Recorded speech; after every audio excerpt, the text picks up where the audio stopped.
హే Dude, praise lord. నీ గురించి నాకు తెలుసు.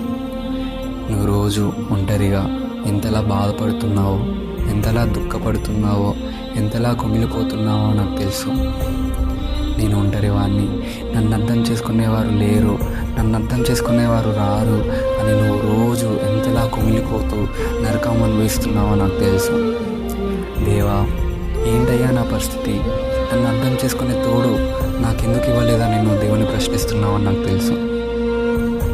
నువ్వు రోజు ఏడుస్తూ కాంటాక్ట్ లిస్ట్ మొత్తం వెతుక్కుంటున్నావు. నన్ను ఎవరైనా అర్థం చేసుకుంటారేమో, నాతో ఎవరైనా మాట్లాడతారేమో అని జస్ట్ క్యాజువల్ మాటల కోసం కాంటాక్ట్ లిస్ట్ వెతుకుతున్నావు అని నాకు తెలుసు.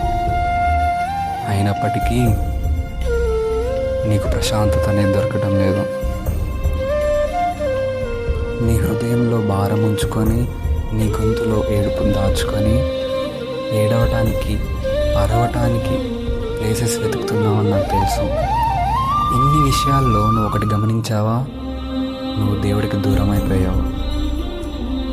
దేవుడి దగ్గరికి వెళ్తే నన్ను క్షమిస్తాడో లేడో అని నువ్వు చింతిస్తున్నావు. దేవుడు ఒక మాట అన్నాడు తెలుసా? విరిగి నలిగిపోయిన హృదయాలు నాకు కావాలి అని అన్నాడు. ఇప్పుడు నువ్వు ఏ స్టేజ్లో ఉన్నావు? విరిగి నలిపోయిన హృదయమైన స్టేజ్లో ఉన్నావు నువ్వు. నీలాంటి వారే దేవుడికి అవసరం.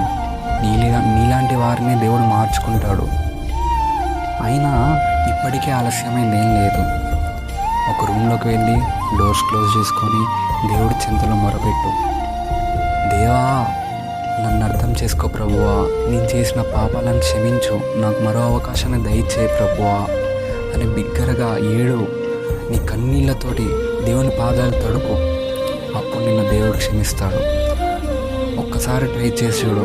ఇన్ని ట్రై చేసావు కదా, కాంటాక్ట్ లిస్టులు కూడా వెతుక్కున్నావు కదా, ఒక్కసారి ట్రై చేయి. ఒంటరి ప్రార్థన ట్రై చేయి.